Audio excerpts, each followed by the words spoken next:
Ya, selamat pagi, selamat siang, dan selamat sore. Juga selamat malam bagi siapapun yang menonton. Di sini nama saya Muhammad Fatahil Alfarisi, kemudian saya dari kelompok satu dan dengan NIM G00231111. Nah, saya akan menjelaskan tentang beberapa hal terkait anatomi dan kemudian juga fisiologinya sedikit. Maaf. Nah, di sini saya akan membahas tentang faring, strukturnya.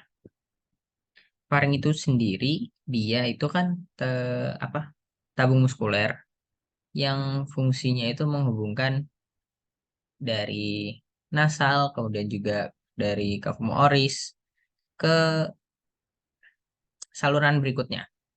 Nah, kalau kita lihat dari strukturnya, faring ini dibagi jadi tiga. Yang pertama itu ada nasofaring, kemudian orofaring, dan juga laringofaring. Nah, struktur-struktur ini itu dia kan menghubungkan faring ke suatu tempat gitu. Kayak nasofaring nih, dia kan menghubungkan faring dan nasal. Nah, kemudian kayak orofaring. Orofaring itu kan menghubungkan faring dan kavomoris. Kemudian laringofaring itu bersebelahan dengan laring atau lebih tepatnya di belakangnya sih. Nah, nasofaring sendiri itu eh, ting letak skeletopisnya bisa kita lihat dari vertebra cervicalis 1 sampai vertebra cervicalis 2. Kemudian orofaring yang menghubungkan cavum oris dan faring itu terletak setinggi vertebra cervicalis 2 dan juga vertebra cervicalis 3. Kemudian ada laringofaring. Laringofaring ini kan letaknya di belakang laring, yaitu bukan sebagai saluran pernapasan, melainkan dia sebagai saluran eh, di bagian posteriornya itu sebagai saluran makanan yang menghubungkan esofagus. Nah, laringofaring ini letaknya setinggi vertebra cervicalis 3, 3 sampai 5. Oke, lanjut. Nah, di sini lupa saya ganti. Oke. Di sini itu ada bukaan-bukaannya ya. Nah, mm, mm, mm, mm, mm, mm, mm. Nah, pertama yang ini itu bukaan dari laring. Nah, ini kan laring. Nah, di sini tuh ada epiglotis. Epiglotis ini fungsinya apa? Dia itu bakal menutup ketika kita sedang makan. Jadi, buat apa? Ya biar makanan nggak masuk ke dalam saluran pernapasan. Kalau masuk, otomatis kan harus dikeluarin. Nah, dikeluarinnya itu gimana? Dengan batuk, merangsang batuk, begitu. Nah, kemudian di sini ada apa namanya? Eh, Esofagus kan, dia di belakang dari laring. Di sini kan adalah laring nih. Nah, di belakangnya itu laringofaring. Oke. Kemudian di faring itu ada muskulusnya ya di sekitarnya. Ini ada muskulus yang melingkari faring. Dia muskulus constrictor yang fungsinya ini membantu menelan. Jadi makanan yang kita telan itu enggak salah masuk gitu. Nah, ini kalau kita lihat di sini. Nah, ini tuh ada muskulus eh, yang mana ya? Nah, ini yang inferior. Kemudian yang superior yang sini. Ini superior varial constrictor. Kemudian ada yang middle pharyngeal constrictor muscle. Kemudian ada yang inferior. Nah, bagian inferior itu bagian bawahnya lagi itu ada Krikofaringeal. Ini fungsinya buat mencegah udara masuk ke esofagus. Nih, kalau kita lihat sini, di sini konstriktor yang medial, dan di sini yang inferior. Kenapa sih udara itu juga nggak boleh masuk ke esofagus? Kan kalau misalnya kita makan kan bisa dikeluarin lagi ya. Nah, eh, esofagus ini kan dia itu ada gerakan peristaltiknya juga, dan dia itu kan otot ya, tabung muskuler. Nah, dia itu kan kalau keisi volume yang besar, dia kan bakal melebar gitu. Nah, jadi dia akan menekan ke sekitarnya itu. Nah, di dalam-dalam dari struktur-struktur yang utama itu kita bisa lihat di sini ada koana. Koana itu apa? Koana itu adalah tempat masuknya dari kafum nasus ke nasofaring gitu. Kemudian ada optae. Dia itu yang menghubungkan dengan tuba auditiva eustachii gitu. Kemudian ada tonsila faringea atau eh, adenoid. Ini mana ya? Nih di sini. Ini tuh kalau membesar, kita jadi bisa kesusahan bernapas. Misalnya pas baru pilek nih. Nah, itu kan akan untuk tarik nafas itu kan jadi susah ya, kayak kesumbet. Tapi kesumbetnya di mana? Di dalam banget nih. Nah, ini tuh bisa jadi membengkak gitu. Oke. Nah, di sini tuh hmm, oke, sebentar. Nah, di sini fotonya udah balik. Itu ada orofaring. Orofaring ini kan eh, tingginya vertebra cervicalis 2 sampai ke vertebra cervicalis 3. Nah, di sini tuh ada bangunan penting. Ada tonsila palatina. Tonsila palatina itu eh, sebagai kelenjar limfosit atau kelenjar untuk sistem imun. Nah, di sini tuh kan biasanya kita sering dengar radang tenggorokan. Nah, radang tenggorokan itu biasanya mengakibatkan tonsila palatina ini untuk membengkak. Nah, pembengkakan itu dia bisa menutup apa namanya? eh eh, Menutup kavum oris dan juga nah, orofaring. Jadi, ketika kita menelan, kita ngerasa kayak ganjel nih, kayak ada sesuatu yang mengganjal. Nah, itu bisa disebabkan oleh tonsila palatinanya yang membengkak. Atau kalau kita dengar amandelnya membengkak. Nah, itu bisa jadi karena infeksi bakteri, kemudian infeksi virus, dan juga atau autoimun juga bisa. Nah, itu ada yang namanya operasi amandel itu. Fungsinya untuk menghilangkan ya atau mengambil tonsila palatinanya ini. Ya, karena dia sudah mengganggu berlebihan. Mungkin kalau nggak berlebihan, masih bisa diterapi dengan berbagai terapi dari dokter ya. Oke, lanjut ke laringofaring. Nah, di laringofaring ini yang paling penting itu ada aditus laringis. Nah, dia itu letaknya di sini nih. Kan ini epiglotis ya. Ini epiglotis. Nah, aditus laringis ini kan tempat masuknya dari laringofaring. Kan laringofaring tadi dari vertebra cervicalis 3 sampai 5 kan. Kan di sini ada 3, 4, 5. Nah, sampai situ tuh. Kan lanjut ke sini esophagus, lanjut ke sini laring gitu. Nah, ini aditus laringis ini tempat masuknya udara begitu. Kemudian juga oh ini sudah masuk. Oke, begitu kita lanjut saja ke vaskularisasinya. Nah, di sini itu yang mungkin sedikit tricky ya. Nah, untuk yang bagian atas itu dia asalnya dari arteri karotis eksternal. Nah, sedangkan yang bagian bawahnya itu berasal dari truncus thyrocervicalis, arteri subclavia.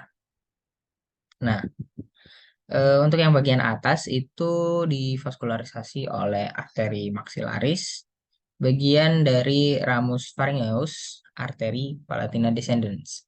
Kemudian ada arteri facialis dengan ramus tonsillaris dan arteri palatina ascendens. Kemudian ada arteri pharyngeal ascendens dan juga ada arteri lingualis. Untuk yang bagian bawah itu ada arteri tiroidea inferior yang ada di vaskularis. Enggak, maksudnya dia rami pharyngealis, rami maksudnya mm, rantik cabang dari arteri tiroidea inferior gitu. Nah, untuk tonsila palatina itu dapat suplai darahnya dari ramus tonsillaris dari arteri facialis. Gini, untuk gambarannya begini. Ini kan mana ya? Ini yang deep, ini kan yang arteri subclavia. Ini tirocervicalis truncus, tirocervicalis. Nah, itu dia nggak begitu kelihatan di sini. Wah, oke, ini aja. Ini kan kita dari eh, arteri karotis communis, ya kan bercabang nih. Jadi arteri interna yang ke dalam, kemudian ke arteri eksterna. Nah, arteri eksterna ini bercabang kecil-kecil nih, ya kan? Nah, yang arteri eksterna ini dia akan memvaskularisasi yang bagian atas. Bagian atas itu apa aja? Nih kan ada arteri set. Kalau kita tarik ini arteri ascending pharyngeal, kemudian ada arteri lingualis. Mana arteri lingualis? Ini arteri lingualis. Kemudian ada arteri facialis. Nih, vaskularisasi yang bagian atas juga memvaskularisasi muka atau fasia. Kemudian ada arteri tonsillaris. Nah, begitu. Ini juga bercabang menjadi arteri superior laryngealis. Nah, gitu. Ini nggak begitu kelihatan. Oke, gitu aja untuk yang arteri vaskularisasinya. Nah, venanya ini dia itu bermuara ke eh, dia kan dari plexus venae pharyngealis. Nah, itu dia akan bermuara ke plexus pterygoideus yang superior, kemudian ke vena facialis, sama ke vena jugularis interna di inferior. Nah, kita lihat aja. Nah, sebentar. Oke, di sini untuk yang plexus pharyngealis itu kan lebih dalam ya, jadi nggak begitu kelihatan. Nah, dia itu akan bermuara ke eh, vena facialis, kemudian dia akan lanjut ke eh, vena jugularis. Oke, baik begitu aja. Terus, nah, inervasinya itu dia dari kalau yang untuk sensoriknya itu dari plexus pharyngeus dari nervus glossopharyngeus. Kemudian yang motoriknya itu dari plexus pharyngeus dari nervus vagus. Kita lihat aja.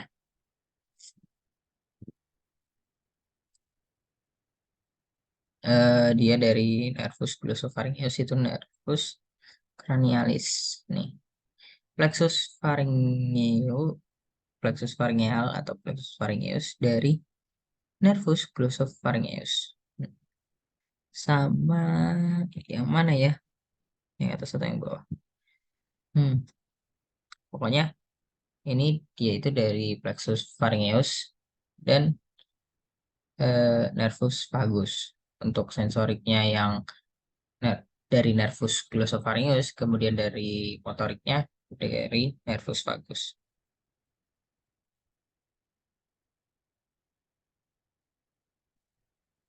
Oke, ini kan vagus nerve and superior cervical cardiac branch. Nih, oh ini yang ke bawah lagi. Oke, gitu aja mungkin.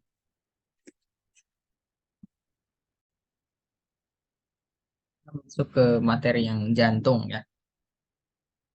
Di sini seru banget karena jantung ini kan kayak sumber utama buat hidup manusia gitu. Kalau nggak ada jantung ya manusianya mati. Nah jantung ini, nah jantung ini kalau kita lihat dari luarnya nih, lihat dari luarnya eh, jelas kan. Jantung tuh ada apa aja sih? Dari luar kita kelihatan tuh kan di sini ada vena cava inferior, kemudian ada vena cava superior yang kemudian dia akan bermuara ke atrium dextra atau atrium dextrum di sini. Oke, di sini juga ada arcus aorta, kemudian di sini ada truncus pulmonalis. Kemudian kalau kita lihat di sini ada auricula sinistra. Auricula sinistra itu dia kayak otot yang sisa. Jadi kalau atriumnya mengembang itu dia masih bisa mengembang sedikit gitu loh. Nah, tapi sebelum itu kita akan lihat dari eh, bagian-bagiannya. Nah, di sini ada apex. Apex itu apa sih? Apex itu ujung, maksudnya puncak. Makanya dia disebut apex karena jantung ini kan bentuknya kayak segitiga, segitiga kebalik ya. Lebih tepatnya, tapi dia tiga dimensi ya. Nah, untuk apexnya sendiri ini di SIC 5 lineamid clavicula sinistra. Nah, kita tuh bisa ngecek detak jantungnya melalui kayak cerminannya itu di ictus cordis. Nanti itu kalau dadanya itu dia sedikit ceduk ceduk ceduk ceduk, itu namanya ictus cordis. Oke, kemudian di sini ada eh, skeleton cordis. Dia itu fungsinya untuk sebagai isolator, insolator, dan insulator untuk eh, apa namanya rangsangan dari nodus-nodusnya. Jadi biar nggak terlalu cepat rangsangannya, impuls impuls untuk berdetaknya itu nggak terus-terusan deg, deg, deg, deg, deg, deg, deg, deg, deg. Kan dia tetap perlu namanya semacam rem begitu. Dia tuh juga fungsinya tempat melekatnya katup cordis atau katup jantung. Nah, ya. Oke, di sini ada yang penting-penting banget tuh eh, apa namanya? Anulus fibrosus, kemudian ada trigonum fibrosum dan juga ada septum membranaceum. Septum membranaceum itu yang membrana interatrial septum. Ya, septum ini untuk ya mengikat antara anulus-anulus fibrosus dan juga trigonum fibrosumnya. Nah, kalau kita lihat di sini ada katupnya ya. Katupnya ini bagian posteriornya, ini bagian anteriornya. Jadi kalau kita lihat dari atas, nah ini ini annulus anterioventricularis sinistra. Jadi ini kiri, ini kanan. Ya. Nah, ini annulus anterioventricularis dextra. Yang ini annulus fibrosus valva aorta. Valva aorta itu dia dari ventricle kiri. Nah, kemudian yang ini annulus fibrosus valva truncus pulmonalis. Oke, begitu. Itu nanti kita bahas lagi ketika mekanisme katup jantung. Nah, di sini struktur yang penting di ini apa ya? Ini atrium dextra. Di atrium dextra itu ada crista terminalis. Crista terminalis ini dia membatasi antara bagian kasar dan bagian halus di dalam eh, dinding atriumnya. Nah, di sini tuh ada musculus pectinati gitu. Nah, kemudian di sini itu ada valvula TBC. Valvula TBC ini dia itu muara dari arteri koroner. Jadi sinus coronarius itu akan masuk ke apa namanya? Atrium dextra melalui valvula TBC ini. Nah, kemudian di sini ada valvula Eustachiae. Eustachiae ini dia itu dari vena cava inferior.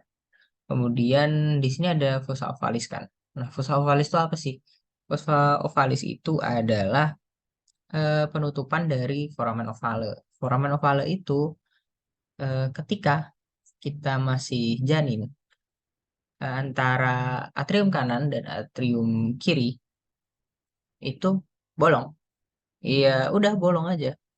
Jadi darah yang masuk dari vena cava inferior itu akan langsung dimasukkan ke atrium kiri. Enggak semuanya sih, masih ada beberapa yang masuk ke ventricle kanan, cuman ya nggak sesignifikan itu. Nah, kemudian di sini ada limbus ovalis, itu peninggian di sekitar fossa ovalis. Nah, di sini septum interatrial. Di sini kalau ada penyakit bawaan seperti atrial septal defect biasanya terjadi di sini. Oke, nggak ada yang penting lagi mungkin. Oke, kita lanjut ke right ventricle, ventricle kanan. Nah, ini di sini itu ada yang namanya trabecula carni. Trabecula carni ini dia itu seperti yang bagian kasar-kasar dari perpanjangan musculus papillaris gitu. Nah, kemudian ini septum interventricular. Septum interventricular ini dia itu fungsinya kan batas antara ventrikel kanan dan ventrikel kiri. Ventrikel kanan dan ventrikel kiri kalau nggak ada batasnya, biasanya itu terjadi di penyakit bawaan, ventricular septal defect. Ventricular septal defect menjadikan eh, ventrikel kiri dan ventrikel kanan itu nggak ada pembatasnya. Jadi darah itu bercampur. Nah, gitu biasanya. Oke, kemudian ada conus arteriosus. Kemudian di sini eh, valva pulmonaris. Valvula pulmonaris ini ada tiga bentuknya semilunar, ya setengah bulan setengah ya. Kemudian ada yang cuspis anterior, kemudian ada yang kanan dan juga ada yang kiri. Jadi kanan di sini, kiri di sini nggak terlalu kanan di sini. Maksudnya kanan lebih ke atas gini. Kemudian ada truncus pulmonaris. Truncus pulmonaris ini dia menghubungkan ventrikel kanan ke arteri pulmonalis. Begitu cukup jelas. Mungkin di sini Nah, di sini itu ada apa nih? Ah ya, ventricle atrium kiri dulu. Atrium kiri dulu. Nah, ini dia membatasi atrium kiri dan ventricle kiri. Ini jadi dipotong set gitu. Dipotong ya, dipotong dari atas ke bawah, seret gitu. Nah, ini itu ada apa? Semacam eh, lubang tutupan dari foramen ovale. Ya, sama kayak tadi dari atrium kanan juga kelihatan fossa ovalisnya. Oke, kemudian di sini dia kan muara dari vena pulmonaris yang membawa O2, ya kan? Nah, di sini yang ini left superior pulmonary vein. Jadi yang bagian atas itu ke sini, kemudian yang ini yang bagian kanan.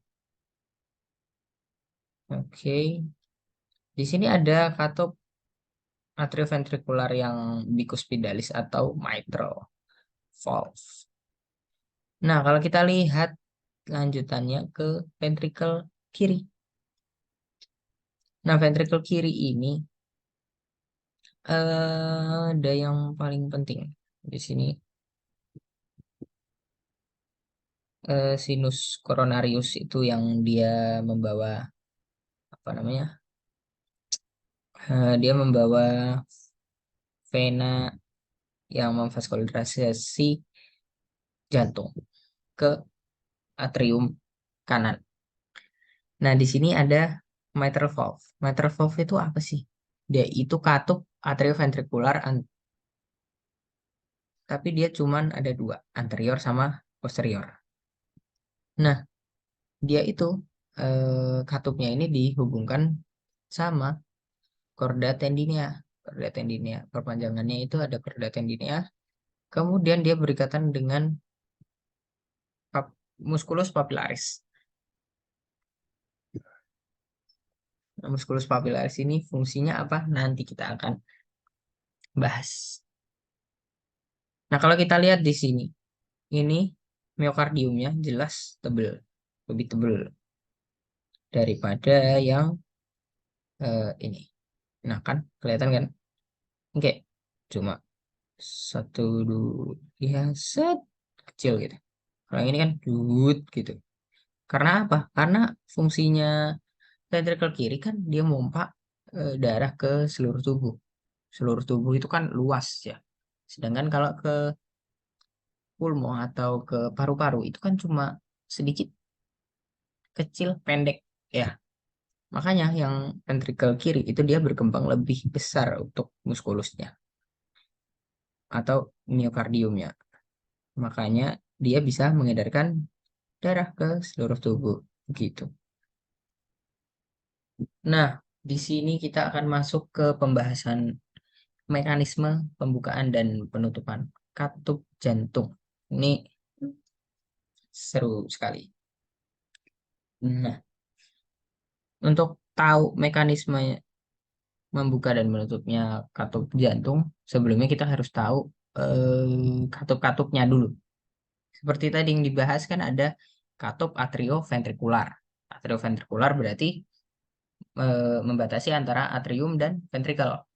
Kemudian ada eh, katup aorta, ya dia fungsinya ke aorta. Kemudian ada katup trunkus pulmonalis, dia fungsinya mengalirkan dari ventrikel ke trunkus pulmonalis.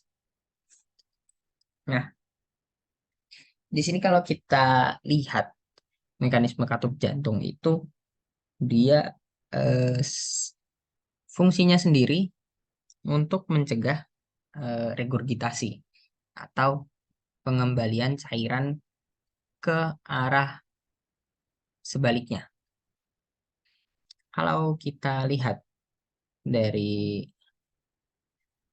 pergerakannya, nah di sini kita harus lihat dulu pergerakan dari darahnya. Darah itu kan dia bergerak dari maksudnya cairan. Cairan itu kan bergerak dari tekanan tinggi ke tekanan rendah. Oke, kita ingat-ingat itu dulu. Nah, eh, pergerakan ini awalnya kan diinisiasi secara pasif, tidak dibantu oleh kontraksi otot. Nah, pertama darah itu kan masuk ke atrium, atrium kanan dan juga atrium kiri nih. Biasanya tidak beda jauh masuknya. Nah, setelah masuk, dia darah itu akan, maksudnya dia langsung mengalir ke arah ventrikel karena nggak ada tekanan di arah ventrikel kan. Nah, kemudian setelah eh, airnya, darahnya itu sudah mulai berisi. Nah, ini kan ventrikel akan apa namanya? Berkontraksi. Atrium akan berkontraksi untuk mengisi ke ventrikel, ya kan? Kemudian tekanan dari atrium akan menurun sebab dia memompa darah ke arah ventrikel. Oke.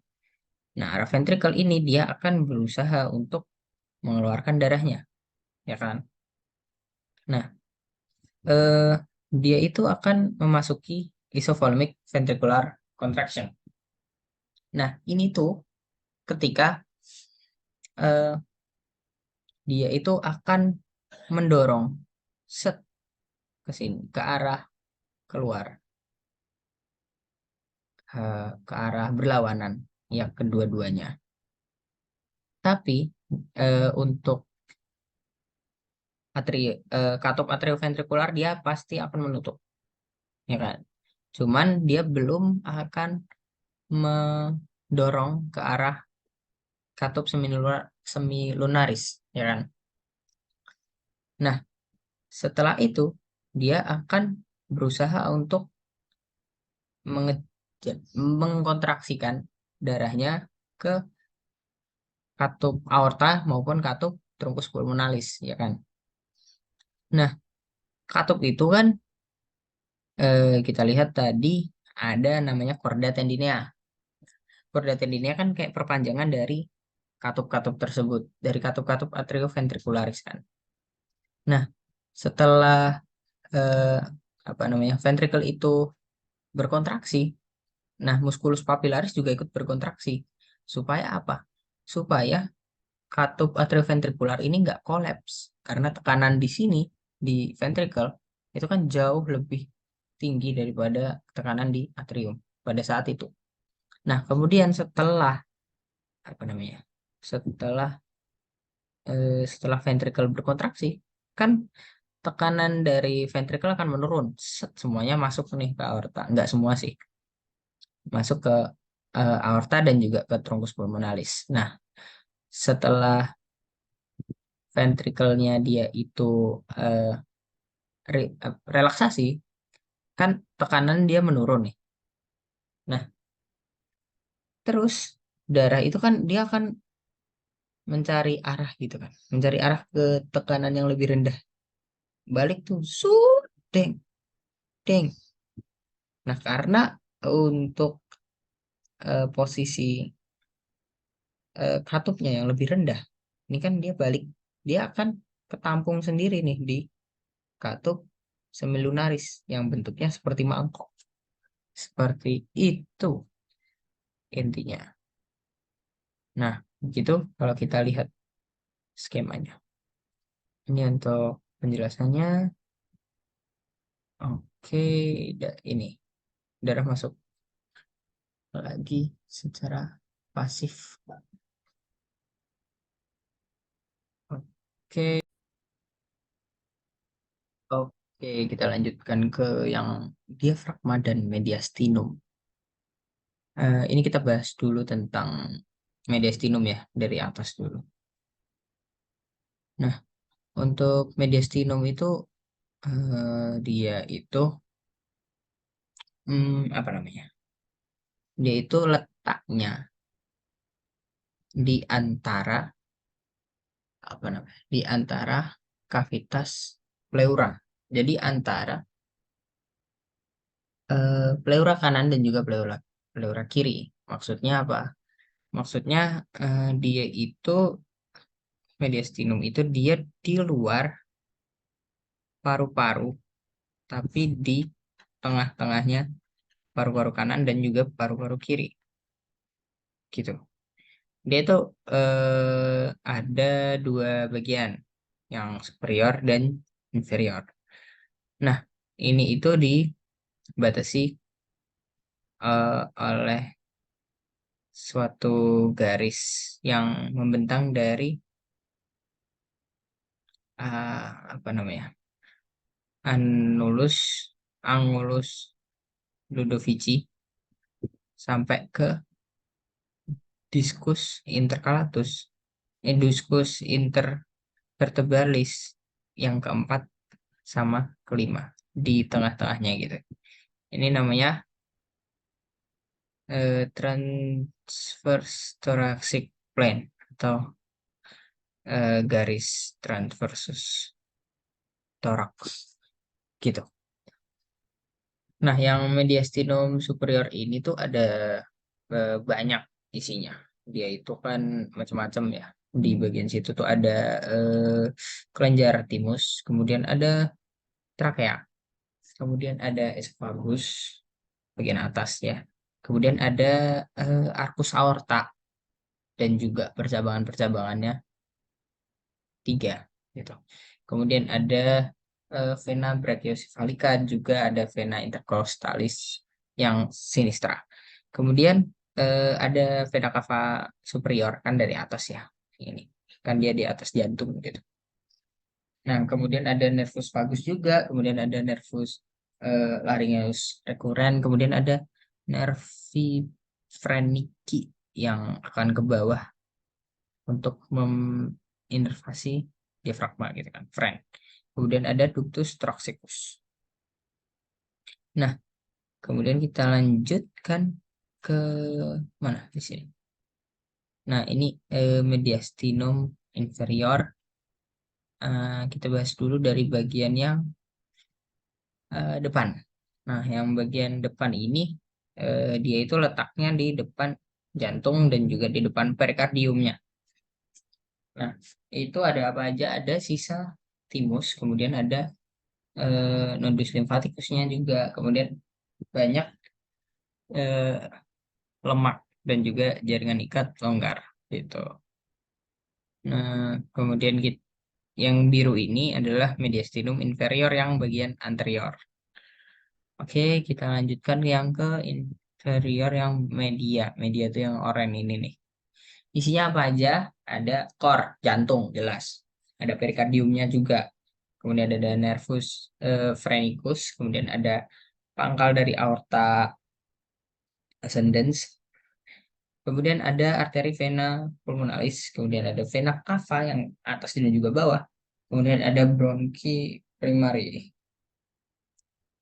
Kemudian lanjutnya ke yang eh, apa namanya? Yang posterior, yang belakang nih ya. Ini hijau ini. Itu banyak juga, ada esophagus di sini nih. Esophagus ini. Kemudian ada eh, apa? Aorta thoracica di sini kan sepanjang ini. Kemudian ada vena juga di antara di tepinya aorta, itu ada vena azygos dan hemiazygos. Kemudian ada ductus thoraxicus.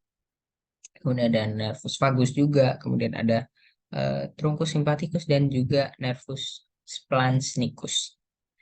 Oke, mungkin eh, itu aja pembahasan dari mediastinum. Dia itu terletak di antara paru kanan dan juga paru kiri gitu. Tapi tidak di dalam kavitas pleura gitu. Nah, ini kita bahas tentang diafragma.